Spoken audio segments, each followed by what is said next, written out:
মমতা বালা ঠাকুর কি বলে কি জানি না, আমরা জানি এটা কাটা যাচ্ছে বলেই এত আমরা চেষ্টা করেছিলাম এবং করছি আজও। মমতা বালা ঠাকুরের নেতৃত্বে ঠাকুরনগরে অনশন হয়েছিল। সেই অনশন মঞ্চে যাওয়ার জন্য মমতা বালা ঠাকুরের পক্ষ থেকে আমাকে বলা হয়েছিল, বারবার করে আমি গেছিলামও, অনশন ভাঙানোর ব্যবস্থা করেছিলাম। তারপরে পশ্চিমবঙ্গের ইলেকশন করার জন্য দায়িত্ব আছেন সিইও, চিফ ইলেকট্রাল অফিসার, তার সঙ্গে দেখা করেছিলাম, তাকে বলেছি, আমি চিঠিও লিখেছি এবং আমি নানাভাবে বিষয়টা বলার চেষ্টা করছি। আমি চেয়েছিলাম যে, তাদেরকে বলেওছিলাম যে দেখুন, এখানে আন্দোলন তো হলো, এবার চলুন দিল্লি যাই, দিল্লিতে গিয়ে যন্তর মন্ত্রে অবস্থান করা হোক, আন্দোলন করা হোক, এবং যেহেতু পার্লামেন্ট চলছে, পার্লামেন্টের বিষয়টাকে উত্থাপন করার চেষ্টা করা হোক। কারণ মতুয়াদের নিয়ে যারা রাজনীতি করে তারা তো কংগ্রেস না, মতুয়াদের সমর্থন নিয়ে যারা পশ্চিমবঙ্গে জনপ্রতিনিধি হয় তারা হয় বিজেপি না টিএমসি। ফলে পশ্চিমবঙ্গের প্রচুর এমপি দুই দলেরই তারা লোকসভায় বিধানসভায় আছে।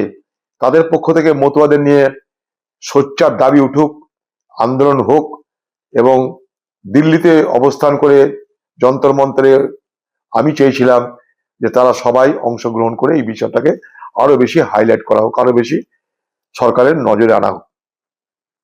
আমি এখানে ব্যবস্থা করছিলাম, কিন্তু কি জানি মমতা বালা ঠাকুরদের কি হলো, তারা এখন আর এই ব্যাপারটাই অত আগ্রহী নন। কিন্তু এটা ঘটনা যে মতুয়াদের একটা বড় অংশের ভোটের যদি ভোটার লিস্টে যদি নাম না ওঠে, এটা অত্যন্ত দুর্ভাগ্যের হবে। আমি একটা জিনিস জানি যে এই মতুয়াদের জন্য যদি বর্ডারে রাজ্য সরকারের পক্ষে ক্যাম্প করে তা থেকে সার্টিফিকেট গুলো দিতে থাকা হয় ইলেকশন কমিশনের সঙ্গে কথা বলে, তাহলে কিন্তু এই মতুয়াদের এই সমস্যা থাকে না।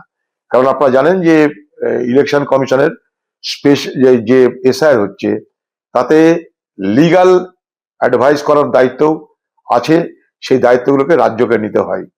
কিন্তু পশ্চিমবঙ্গে সেই লিগাল অ্যাডভাইস কোথা থেকে হচ্ছে আমার জানা নাই। তাই মতুয়াদের এই সমস্যাটা আজকের নয়, দীর্ঘদিনের। তাদের যদি ভোটার লিস্টে নাম না ওঠে এসআইআর এ, তারা যদি তালিকাভুক্ত না হন, তাহলে এটা কিন্তু দুর্ভাগ্যের এবং দুশ্চিন্তার বিষয়। সেখানে কোথাও ইন্ডিয়া ব্লকের হয়ে মমতা ব্যানার্জি কখনো সমর্থন চেয়েছে সেটাও আমার জানা নাই। কিন্তু সেই সময় 2024-এ মমতা ব্যানার্জির প্রয়োজন ছিল ইন্ডিয়া ব্লকের সদস্য হওয়া, কারণ সেদিন তার মনে হয়েছিল এই সময় যে জাতীয় জোট হচ্ছে, তাতে আমার থাকলে আমার লাভ হবে, আমার ফয়দা হবে, অর্থাৎ রাজনৈতিক সুবিধা হবে, নির্বাচনী সুবিধা হবে। তার জন্য সেদিন ইন্ডিয়া ব্লকের ঢপের কীর্তন করে মিথ্যা কথা বলে ইন্ডিয়া ব্লককে ব্যবহার করার চেষ্টা করেছিল, ইন্ডিয়া ব্লকের নেত্রী হওয়ার চেষ্টা করেছিল। এবং আরো কথা হচ্ছে কি, সেই ইন্ডিয়া ব্লক কিন্তু নীতিশ কুমারকে সামনে রেখে হওয়ার কথা ছিল। মনে করে দেখুন, বিজেপি মমতা ব্যানার্জিকে ব্যবহার করে নীতিশ কুমারের বিরোধিতা করে ইন্ডিয়া জোটকে প্রথমেই দুর্বল করে দিয়েছিল এই মমতা ব্যানার্জি। তাই মমতা ব্যানার্জি ইন্ডিয়া ব্লকের লোক কোনোদিন ছিল বলে আমি মনে করি না। বরং মমতা ব্যানার্জি ইন্ডিয়া ব্লকের মধ্যে থেকে বিজেপির হয়ে কাজ করেছে। যেরকম ট্রয় নগরীর ঘোড়া, ট্রোজান হর্স যাকে বলে, সেই ট্রোজান হর্সের কাজ করেছে মমতা ব্যানার্জি ইন্ডিয়া ব্লকের মধ্যে বিজেপির দালাল হিসেবে থেকে। সেই পার্টি টিএমসি পশ্চিমবঙ্গে যাদেরকে মানুষ থুতকার করছে, চোর চোট্টা লুটেরা খুনি, তাদের সঙ্গে কংগ্রেসের কখনো বোঝাপড়া হতে পারে আমার জানা নাই। আমি প্রদেশের দায়িত্বে নেই এখন, কারা কোথায় কি কথা বলছে আমি জানি না। তবে আমার অবস্থান খুব স্পষ্ট। আমি মনে করি বাংলায় টিএমসি এবং বিজেপি উভয় কংগ্রেসের দুশ্মন, উভয় কংগ্রেসের শত্রু, রাজনৈতিক শত্রু। তো বলে আমাদের অনেক কিছুর পাওনা বাকি, লড়াই করো ভাই, কে মানা করছে লড়াই করতে? পার্লামেন্টে প্রতিবাদ না করে পশ্চিমবঙ্গে প্রতিবাদ করে লাভ কি?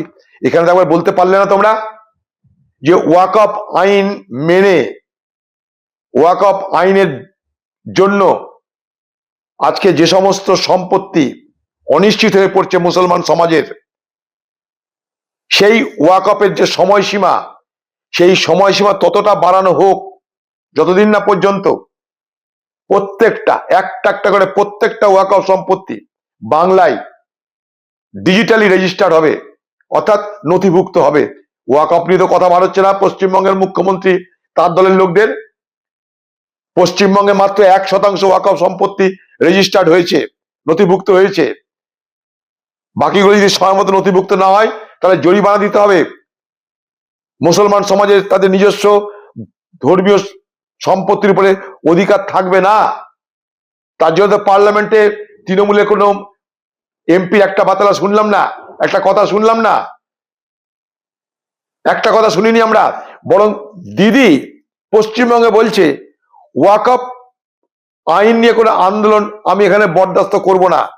ওয়াকফ নিয়ে যদি কেউ আন্দোলন করে আমার থেকে বড় শত্রু কেউ হবে না। ওয়াকফ নিয়ে আন্দোলন করতে গেলে দিল্লিতে যান, তো দিল্লিতে দিদি দল কি করছে? পশ্চিমবঙ্গে গিয়ে ভোটের সময় বলবে মুসলমান আমি তোমাদের রক্ষা কর্ত্রী। আর এখানটাই ওয়াকফ সম্পত্তি রেজিস্ট্রেশনের জন্য সময়সীমা আরো বাড়িয়ে যাতে মুসলমান সমাজের এই অধিকারকে সুরক্ষিত করা হয় তার জন্য একটা কথা কেউ ব্যয় করলো না। আপনারা দেখতে পাচ্ছেন। আমাদের ভিডিও ভালো লাগলে লাইক এবং শেয়ার করুন। কমেন্ট সেকশনে গিয়ে জানান আপনাদের মতামত। আরও ভিডিও পেতে আমাদের চ্যানেল সাবস্ক্রাইব করুন এবং প্রতি মুহূর্তে খবরের আপডেট পেতে প্রেস করুন বেল আইকন।